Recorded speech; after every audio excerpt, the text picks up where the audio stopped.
I'm Aji Lewis, Shani's mum, and I've got here Lucy, the executive producer, who was able to get the funding from the Wellcome Foundation and got the team, wonderful team of Daisy, Grace, Lizzie, to make this documentary.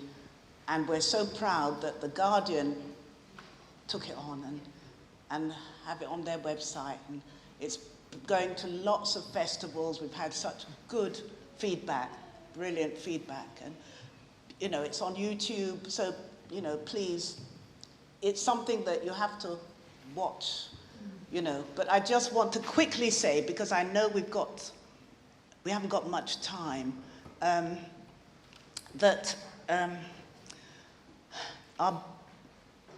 I would say the legacy of Shani is Shani's law. I call it Shani's law.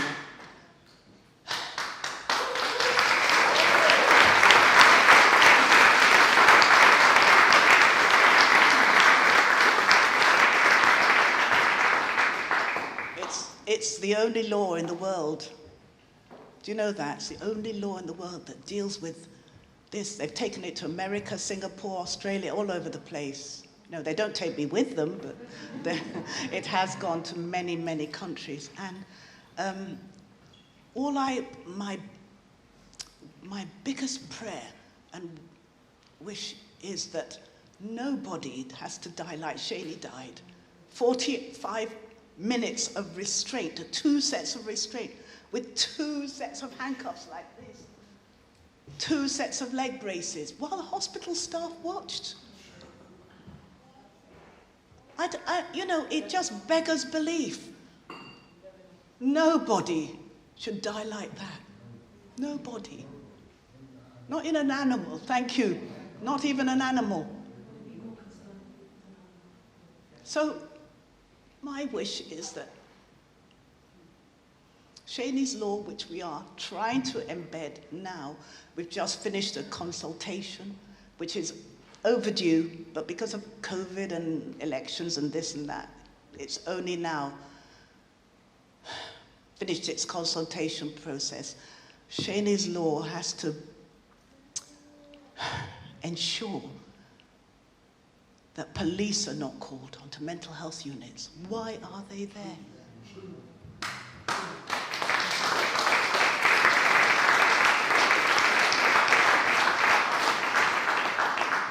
And if, at the very rare circumstances they're called, it's the nursing staff who should take control. But, you know, they cower because the police say, move away, you know. What is that about? The nurses have to take control. There has to be training. That's why Shani's law is so important. It's about the use of force. We're trying to minimize the use of force so people don't die like he died. Can you imagine the pain he went through?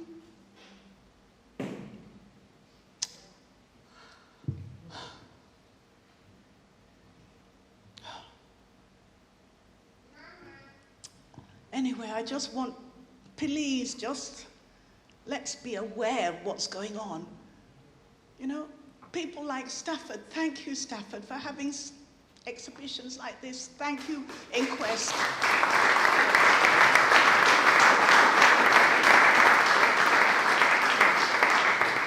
Thank you, Marcia. Marcia, I only knew about Inquest because Marcia's younger sister and I went to the same church. That's how I knew about Inquest, the day after they turned off the life support machine. That's how I knew. Otherwise, I wouldn't have known. And that's how Marcia has been such a stalwart, you know, in our campaign.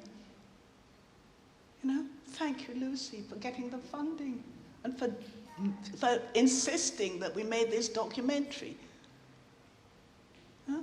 Thank you, Steve Reed, for his private members bill. That's so unusual for a private members bill to become law.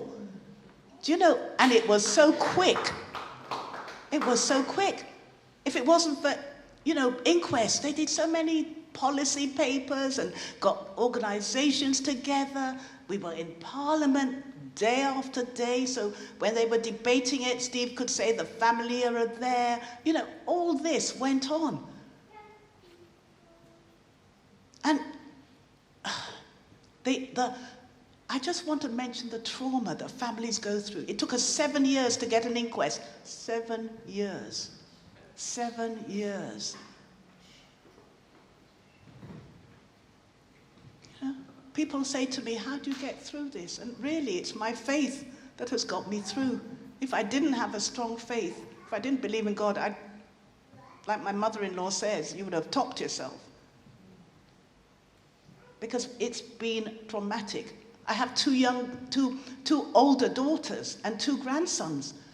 I'm the matriarch. I'm holding together a family. I can't grieve in front of them because they get upset. They start to cry. I grieve at night when they can't see me. But in the daytime, I'm holding together a family. We go through so much. We go through so much, but really, it's the grace of God, honestly. Whatever you believe in, I don't care. But for me, that's what's kept me going. Given me the strength. You know, thank you. Everybody, thank you.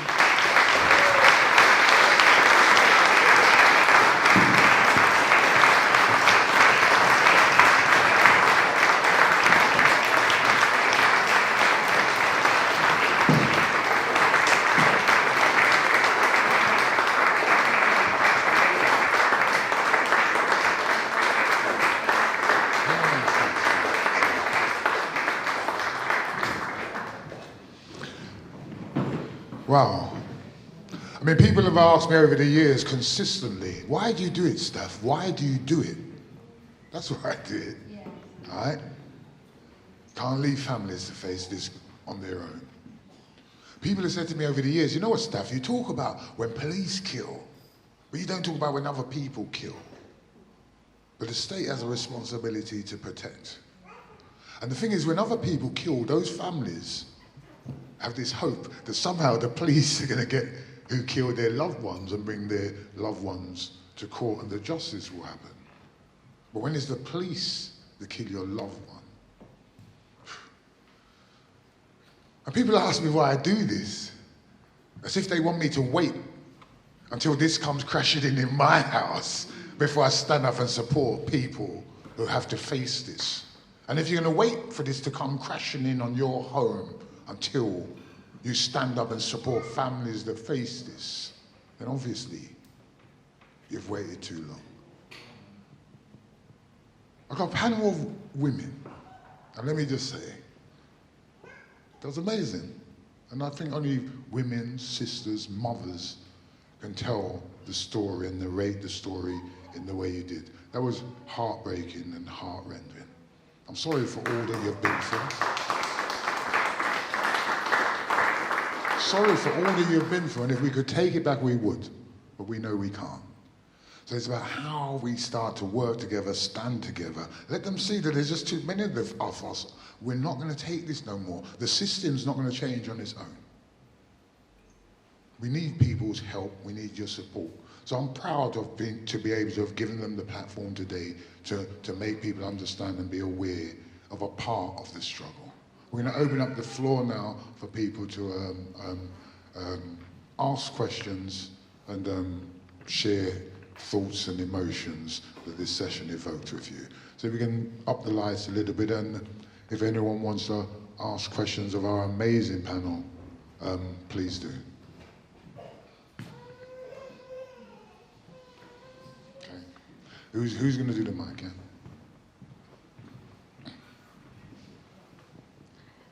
Thank you so much for sharing all of your stories and for giving us something to be hopeful for in amongst all of the tragedy, because I think that is something that as a young person there is so much doom and gloom and there is so much to be sorry for at the moment. So I'm asking, what is the one thing that you would ask of each of us that we can do after today to make a difference and to keep the hope moving forwards? Great question to open up. Great question. Thank you so much for asking that question. Can you hear me? Donations to the United Families and Friends campaign and the the My Key Power campaign, what we really need is funding so that, you know, for the families. Practical support. Practical support is what we need. And we'll do the rest and fight, you know, the legal side of it. But we need practical, physical support, not just on the streets protesting with us. We need practical support. I'd just like to say, we have this march every October, end of October. If we get 300 people, we're doing well. We need people. Let them see that people know what's going on. Let them see that people care. You know, if it's anti-vax, oh, people will be out, you know, but something like this that can hit anybody. Can I tell you something? It can hit anybody. Anybody. I never thought, never in my wildest dreams, thought that it would hit us. It hits everybody. Let me just say first one, because I think it's the opportune moment. Very quick, okay, because it can affect anybody. I'd like you to put your hands up if you suffer with mental health or somebody in your family suffers with mental health. Please put your hands up. Look around the room. This can affect all of us. That's how important it is. But it's not just mental health. Exactly. Another thing I've learned through working with Marcia and Aji is also to respect the expertise that the families have. Like they said in the film, they've peeked behind that curtain of the state, they've seen it firsthand, and to respect that. And if you're an organisation, to actually value it and pay for their expertise like you would pay for anyone else's, and to be careful how heavily you lean on people who are already grieving. Can I just really agree with that wholeheartedly? There is this whole kind of culture now around experts by experience, but people don't want to actually recognise with, you know, financial support.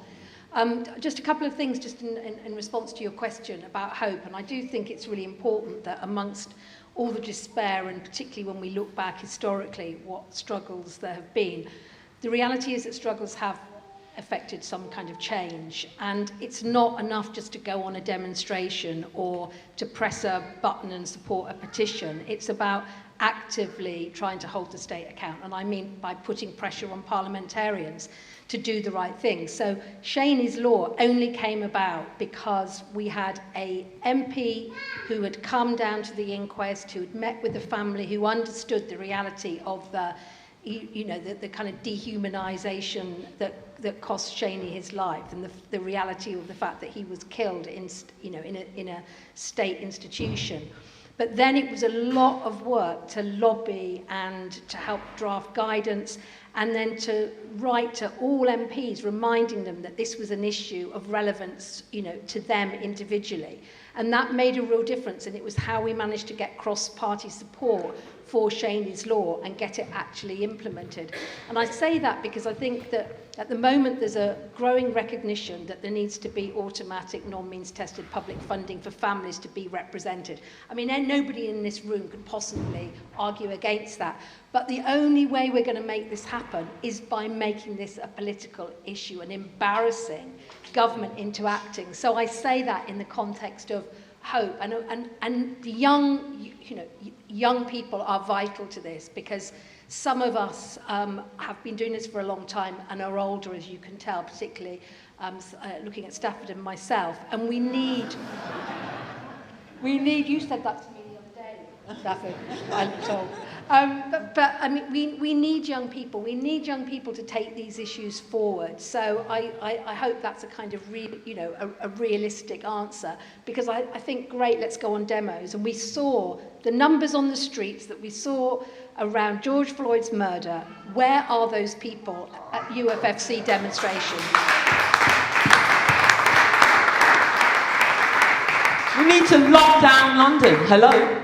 On the 30th of October 2021, we need to lock the place down peacefully.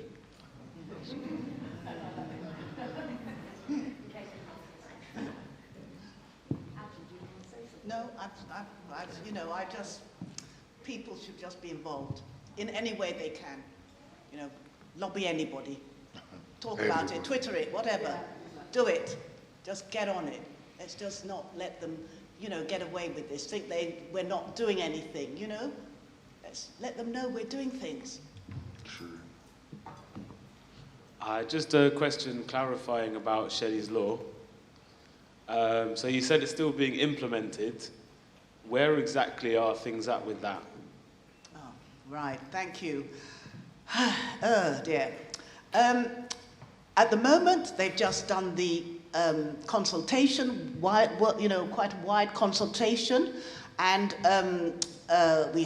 first time we had a focus group of patients, former patients, and we had a focus group of staff. So that was a big step, big step. So we're now waiting for the white paper, and then I don't know. I mean, Deb, you know more about the process. We don't need a white paper because the Act has been passed. What we're waiting for is the guidance. Okay.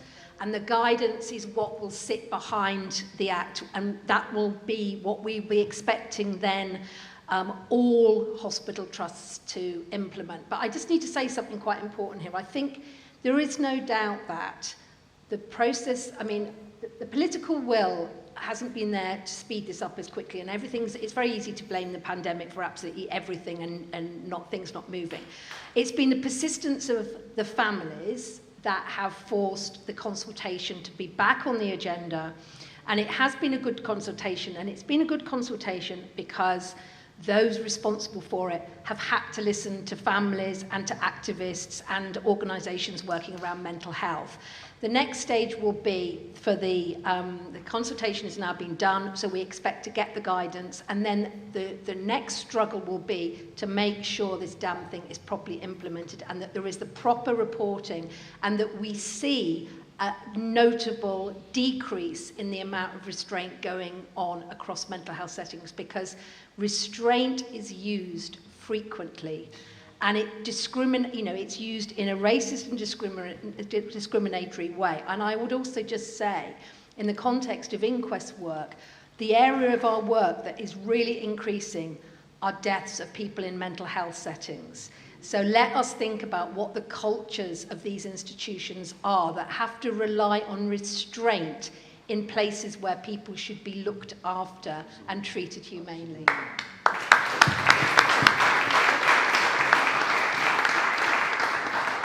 My argument is simple. If a child is on top of another child, and says he can't breathe, the child will get up. What amount of training does a police officer need to know not to kill somebody, to choke them to death? It's as simple as that. So that leads me nicely into the follow-up question.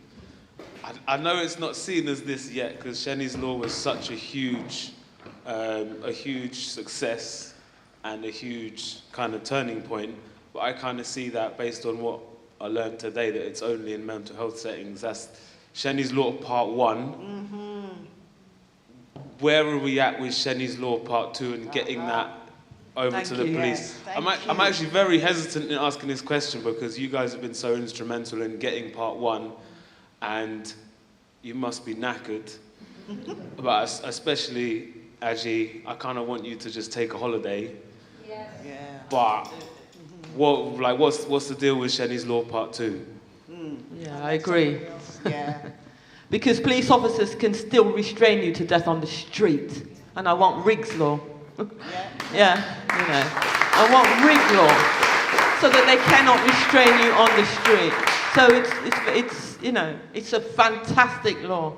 And 11 police officers on one person in a mental health setting. Killed, murdered is ridiculous.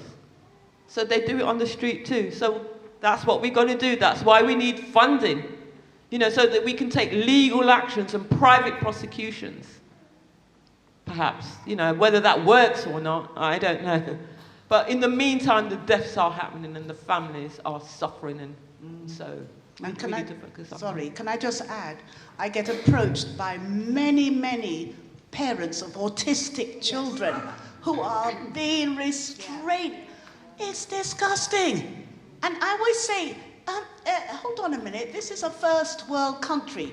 If Nigeria, where I come from, was doing what you're doing, you'd say we were barbaric. Well, what does that mean?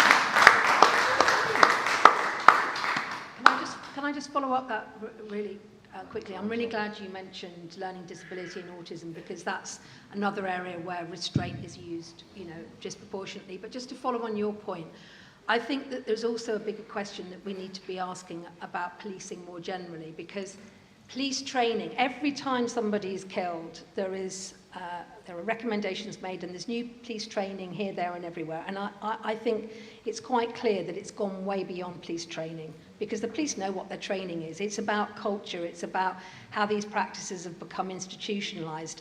And in terms of mental health, I think we have to look beyond policing. Why is it that I asked the question earlier on, why is it that we just invest more and more money into policing, but not into emergency mental health services? I think it's a really important point made in the film about, people's, particularly the experience of black people in policing, and a reluctance to go to seek mental health services because of a fear of the kind of deadly restraint that's used. And we need to be investing much more in culturally specific mental health services in the communities so that people don't get into crisis in the first place. So I think, as well as looking at trying to kind of ban particular forms of restraint, I think we need to move this beyond policing and look at other ways of responding to people who get into crisis. I think that's what the exhibition Warring of Babylon is all about. It's not just mental health crisis. What we show in the exhibition is this is systemic. We're totally against the system. It's what leads some people to have mental health breakdowns in the first place. Okay? Right. I just want to say what you just said. Prone restraint, face down prone restraint, should be banned and eradicated. Why? Because it causes deaths. Why are police using prone restraint? Is one of the, like in America, most officers have guns. It takes seconds, like how Mark Duggan died, seconds. But to restrain somebody, to choke someone, like Rashan Charles, you saw the CCTV, that takes X amount of minutes, that's really something, right? That's wicked, because you must know what you are doing. Would you do that to your child? Would a police officer do that to his own child? Really? No, he wouldn't. Nobody should do that. Hello. I'm grateful for the question that you asked, because for me personally, I try to do work in the community, but when things hit you personally and you're impacted personally, sometimes if you haven't got the information or you don't know where to go, sometimes you can actually kind of bury your head in the ground because you think that you're kind of isolated and you can't really penetrate the government or the system and where they're at. And I just wanted people to know in 2021 that it's not historical. My nephew went through the same situation, or almost the same situation 2 weeks ago, and it wasn't down to mental health. He was walking towards a bus stop and the police said there was a car accident, and so they wanted to search him and everything. And they ended up restraining him, had their knee in his chest and said, I could be here all day. And then they put CS gas, ended up having to take him to hospital. And he is quite traumatized because he's been in and out of jail. He's 24 now, but he's changed his life around.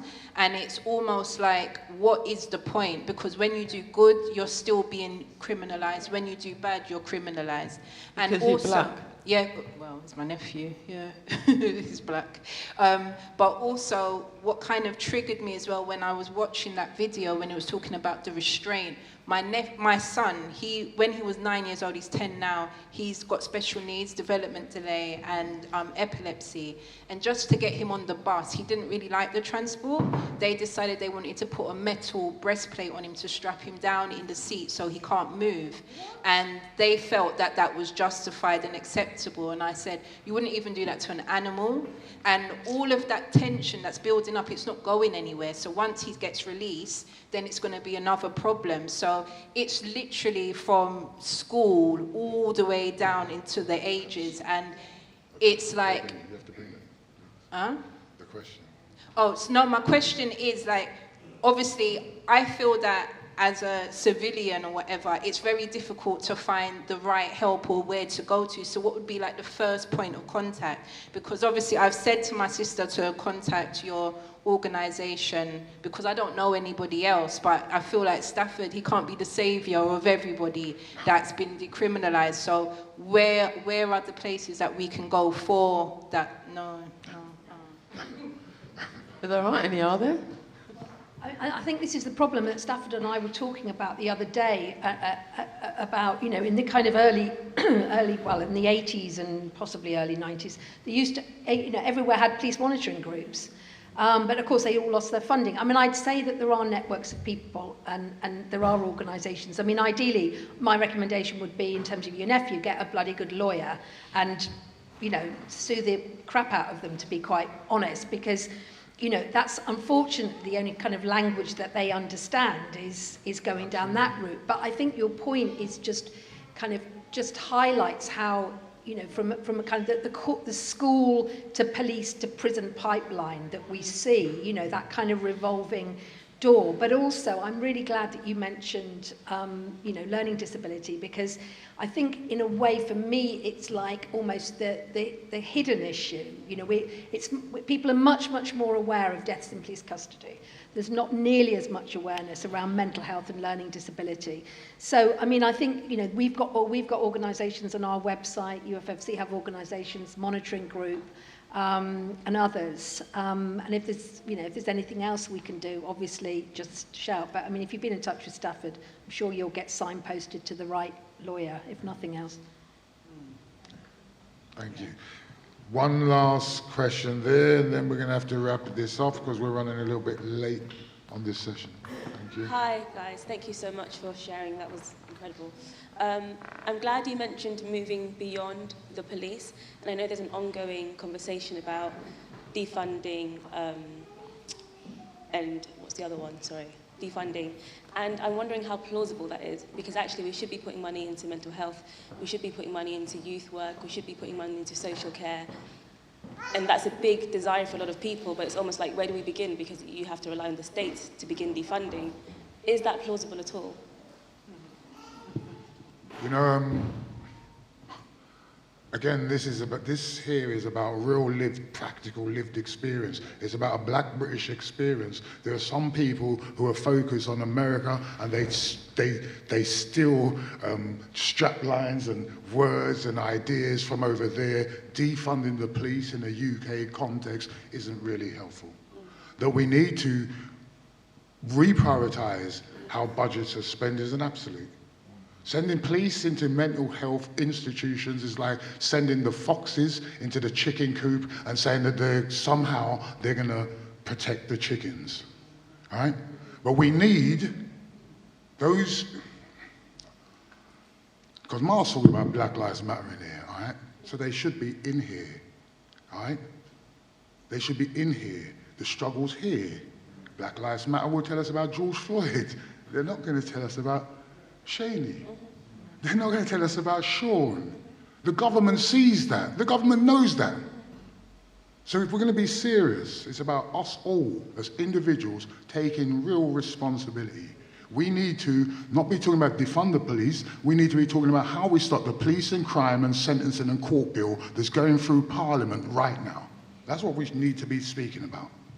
You've just mentioned reprioritising funding, which is crucial. I completely agree, but where does that begin when you talk about reprioritising funding? How does that conversation begin? How do you start to approach the state and say, this funding would be better suited here? Do you know what I mean? For me, just briefly in answering that, Are you going to wait on the state to give you that? We have to do it ourselves. That's why we need funding. Who are the people that are the nurses that are working in mental health institutions, for instance? It's black people, right? The nurses. Yeah? We can do it for ourselves. We should have our own mental health hospitals. There's enough funding. We should have community services. That's why we need to defund the police. We don't mean get rid of the police, because we need them. But defund them so that we could put funding elsewhere. But if you're going to wait on the government to do it, you're going to wait a really long time.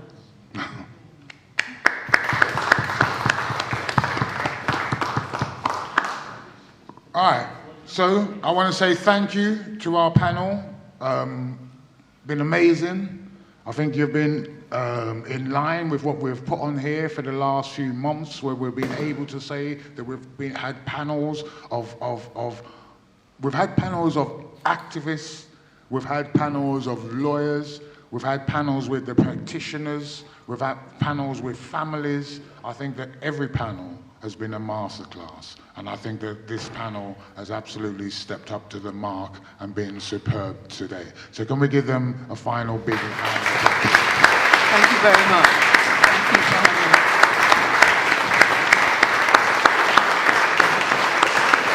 And remember, tomorrow we've got the film, Ultraviolence, again with families telling their real stories. If you can come tomorrow as well, there's 2 films. It's all part of UFFC, yeah? Be there if you can. Thank you so much. Bless. Okay, right, so let me just explain what's happening, please. Please, okay, sorry. So we're going to give you a 15-minute break now, if that's okay.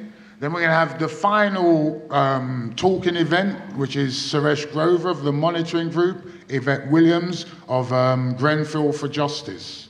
But what we want to talk about in the next round is about not just the impact on families, but it's about how people seek to get redress. Suresh Grover was really involved in the Macpherson, what we call it, the Stephen Lawrence public inquiry in 1999. So he was there running the campaign when we had our most significant victory, if we call it a victory, getting justice. I don't think that's a victory, it's getting justice. Where for the first time we got something that kind of resembled justice after an injustice. So Suresh is going to talk to you about public inquiries and the way that the government has gone around to ensure, post Stephen Lawrence, that we can't get those victories again. And then Yvette will talk about how changes in laws around public inquiry are impacting on us today.